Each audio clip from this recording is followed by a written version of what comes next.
আমগো সামনে আপনি পড়ছেন 25 বার, গোপনে ওই নামাজই পড়ছেন একবার।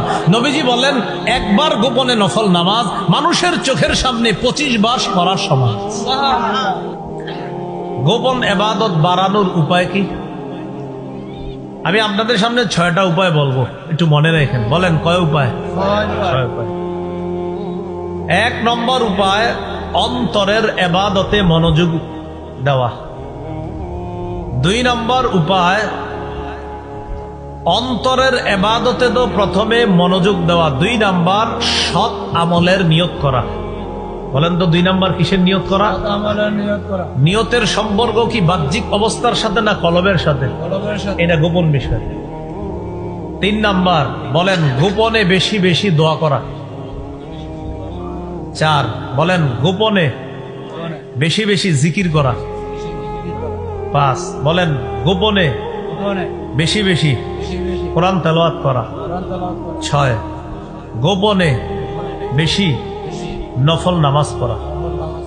এই 6টা কাজ যদি করেন তাহলে গোপন ইবাদত বাড়ানো যাবে। আমি আবার বলছি, গোপন ইবাদত বাড়ানোর অনেক উপায়, এর মধ্যে 6টা উপায় জানছি আমরা আজকে।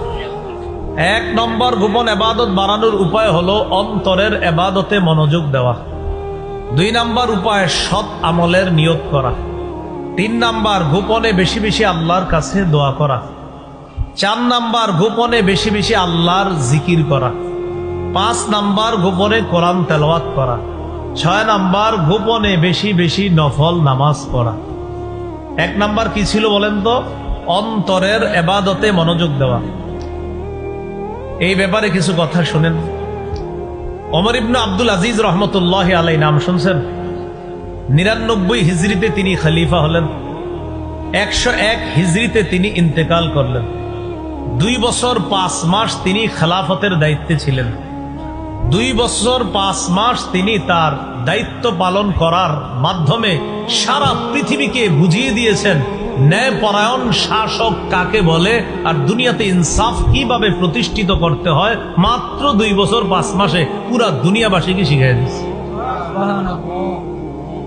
এই ওমর ইবনে আব্দুল আজিজ রহমতুল্লাহি আলাইহি জুমার নামাজের দিন মিম্বরে দাঁড়ায়া তিনি বলতেন, ইয়া আইয়ুহান নাস আসলিহু আখিরাতাকুম ইউসলিহিল্লাহু লাকুম দুনিয়াকুম। হে মানুষ, তোমরা তোমাদের আখিরাতকে সংশোধন করো, আখিরাতকে পরিশুদ্ধ করো, তোমাদের দুনিয়াটা আল্লাহ পরিশুদ্ধ করে দিবেন। সুবহানাল্লাহ। ওয়া আসলিহু সারাইরাকুম ইউসলিহিল্লাহু লাকুম আলানিয়াতাকুম।